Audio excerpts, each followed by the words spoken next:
کیا آپ کو معلوم ہے کہ عام جاپانی شخص سے لے کے وزیر اعظم تک پورا ملک اپنا گھر خود صاف کرتا ہے؟ ٹوکیو شہر کے درمیان 16 مرلے کا ایک عام سا گھر ہے۔ یہ گھر کسی بھی طرح قابل توجہ یا پرکشش نہیں۔ اگر آپ پاکستانی ہیں تو آپ اس پر توجہ دیے بغیر چپ چاپ گزر جائیں گے، لیکن اگر آپ کو یہ بات بتا دوں کہ یہ دنیا کی 7ویں بڑی کار ساز کمپنی ہونڈا کے CEO کا گھر ہے، تو کیا آپ پھر بھی اس پر توجہ نہیں دیں گے؟ آپ یقیناً اس کی طرف متوجہ ہو جائیں گے۔ ہونڈا نے 2022 میں 4 ملین گاڑیاں اور 17 ملین موٹر سائیکل بیچے تھے۔ کمپنی کی برانڈ ویلیو $22 بلین ہے، لیکن اس کا CEO ایک 16 مرلے کی عام سی عمارت میں رہتا ہے۔ کیا یہ اچنبھے کی بات نہیں؟ یہ یقیناً ہے، مگر یہ اچنبھا صرف ہم جیسے چھوٹے دماغ کے اور بڑی انا کے لوگوں کے لیے ہے، جبکہ جاپان میں یہ عام سی بات ہے۔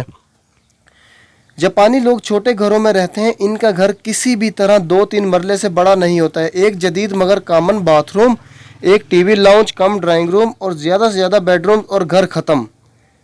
اب سوال یہ ہے کہ جاپانی چھوٹے گھروں میں کیوں رہتے ہیں؟ ان کی 4 وجوہات ہیں۔ یہ لوگ صفائی کے خبط میں مبتلا ہیں۔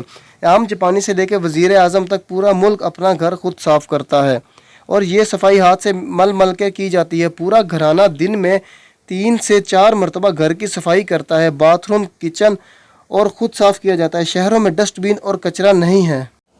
آپ ایک خالی بوتل لے کے سارا دن پھرتے رہیں گے، لیکن آپ کو پھینکنے کی جگہ نہیں ملے گی۔ کیونکہ جاپانی باہر کچرا نہیں پھینکتے۔ یہ اپنا گند بیگ میں ڈال کر گھر میں لے جا کر تھیلے میں ڈالتے ہیں، اور میونسپل کمیٹی کا عملہ یہ بیگ اور تھیلے ان کے گھروں سے لے کر جاتا ہے۔ اسکول میں چھوٹے بچوں کو بھی صفائی کی ٹریننگ دی جاتی ہے۔ طالب علم اسکول آ کر سب سے پہلے اساتذہ کے ساتھ مل کر اسکول کی صفائی کرتے ہیں، باتھ روم اور شیشے چمکاتے ہیں، اور پھر کلاسز شروع ہوتی ہیں۔ وزیر اعظم بھی اپنی میز چمکا کر گھر جاتا ہے اور صبح آ کر دوبارہ اپنا دفتر صاف کرتا ہے۔ بچے اسکول جاتے ہیں اور واپسی آتے وقت سڑکوں سے سگریٹ کے ٹوٹے اور کاغذ چنتے رہتے ہیں۔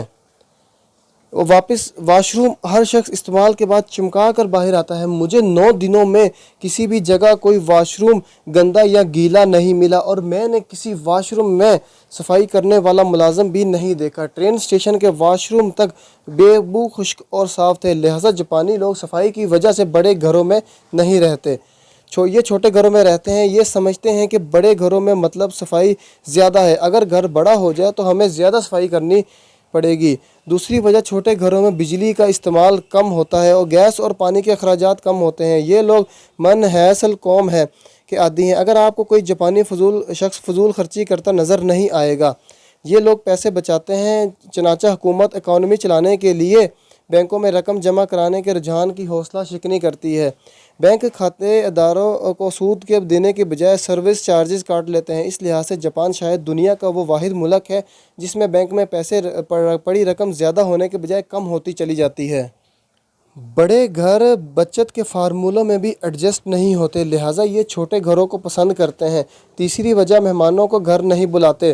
والدین بھی اگر بچوں سے ملنے آتے ہیں تو یہ ہوٹل میں رہ کر ریسٹورانٹ میں بیٹوں اور بیٹیوں کو ملتے ہیں اور مل کر واپس چلے جاتے ہیں۔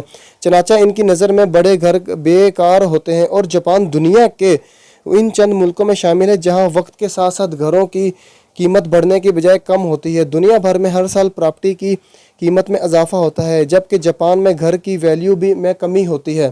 لہٰذا لوگ بڑے گھر کو نقصان دہ سودا سمجھتے ہیں، اور جاپانی اس لحاظ سے ایک مختلف ملک ہے۔ جاپان صرف گھروں کے معاملے میں مختلف نہیں ہے، بلکہ یہاں زندگی کا ہر رنگ باقی دنیا سے مختلف ہے۔ یہ لوگ انتہائی سادہ ہیں، کم پر گزارا کرتے ہیں۔ بچے پیدل اور اسکول جاتے ہیں۔ کوئی والد کسی بچے کو گاڑی پر اسکول نہیں چھوڑتا۔ اس کی وجہ بچوں کو احساس کمتری سے محفوظ رکھنا ہے۔ اگر ایک بچہ گاڑی اور دوسرا پیدل یا سائیکل پر جائے تو ان دونوں درمیان غربت یا عمارت کی دیوار کھڑی ہو جائے گی۔ یہ دیوار نہیں بننے دیتے، چنانچہ بچے پیدل اسکول جاتے ہیں، خواہ وہ وزیر اعظم یا ٹویوٹا کے CEO کے بچے کیوں نہ ہوں۔